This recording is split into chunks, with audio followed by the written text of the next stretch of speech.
Bonjour, Laurence Mendès, enseignant-chercheur en droit à BSB.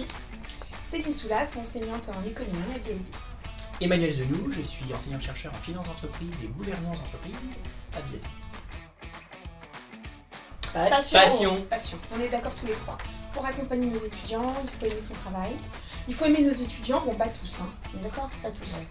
Et bon voilà, et puis surtout leur réussite, en fait finalement c'est la meilleure récompense à notre investissement. Je dois dire pareil de la finance d'ailleurs, en général ça fait un petit peu peur, donc sans passion, on n'y arrive pas. Ceci dit, je décollerai pas de raison quand même, parce qu'on transmet des notions qui sont quand même des notions un petit peu solides, avec des outils, avec des contenus, mais sans passion, on les transmettra jamais, ça je peux.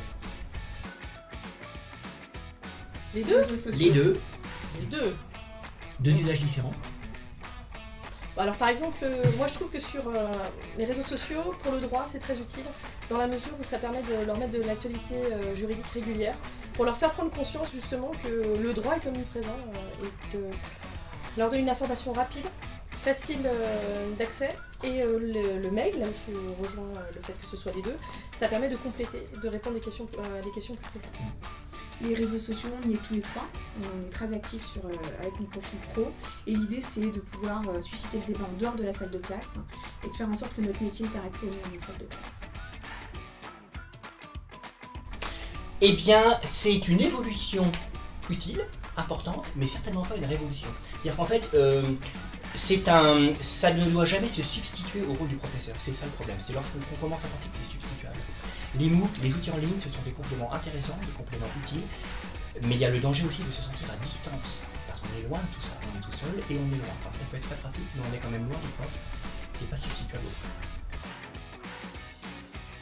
Incontournable, hein. Moi j'estime qu'effectivement, pour rejoindre ce que disait Emmanuel, les cours en ligne, ça peut être une évolution acceptable, mais si on veut avoir de la proximité, ce qui est dans l'ADN de BSB, et pouvoir accompagner correctement les étudiants, il faut être en phase d'eux pour comprendre quelles sont leurs difficultés. C'est-à-dire qu'on peut mâcher le travail, amener des choses en ligne, des documents à lire, c'est la pédagogie inversée.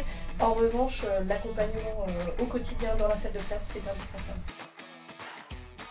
On a des citoyens pour être capables de réfléchir par eux-mêmes, de débattre, d'avoir l'esprit critique, et c'est d'autant plus important que l'on vit dans un monde de médias, et qu'il va falloir qu'ils apprennent à évoluer et à penser par eux-mêmes.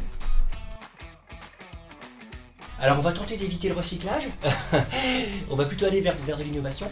On a un très bon outil pour ça qui nous motive, c'est d'articuler avec la recherche. C'est-à-dire qu'en fait, si je prends l'exemple de la gouvernance d'entreprise par exemple, l'articulation avec la recherche, ça nous permet d'aller moderniser les outils, d'aller les connecter avec le thème de l'innovation, à proprement parler d'ailleurs. On l'a connecté également avec de l'économie expérimentale. Bref, ça nous aide à voir les choses d'une façon un peu plus moderne, un peu plus innovante, et à moderniser aussi nos thèmes et nos questions. Pluriel. On va dire les deux. Pluriel, il faut accepter que l'économie soit marchande, sociale, solidaire, publique, et il faut arrêter d'imaginer que dans le business school, on n'enseigne que l'économie marchande. Moi je dirais que pour certains étudiants c'est vu comme une contrainte, hein, mais moi je pense plutôt que c'est une contrainte. opportunité. Contrainte, pas du tout. Venez en cours. Déjà, venez en cours. Et vous verrez que le droit, ça peut être une fabuleuse opportunité. C'est quelque chose d'omniprésent. Vous ne vous rendez pas forcément compte, mais le droit est partout.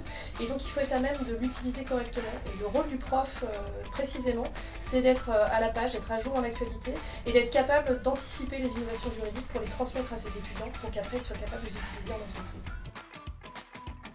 Les métiers de demain, on ne les connaît pas effectivement, donc il faut leur apprendre à prendre des risques.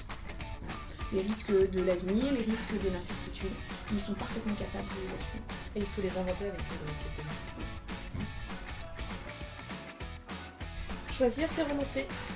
Alors c'est pas très fun, hein, mais on est dans un monde de choix, une vie assez compliquée où il faut faire des sacrifices et donc prendre des décisions. Penser, c'est penser contre soi. Il faut accepter la contradiction et puis accepter de se remettre en question pour sa vie.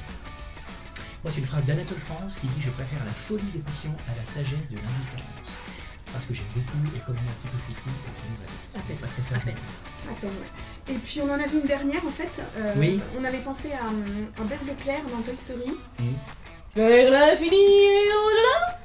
Mais la com, elle nous a dit qu'on n'avait pas le droit de le mettre. Ah, ils sont pas donc drôles, on l'a pas mis. Ouais, bah tant pis. Bon.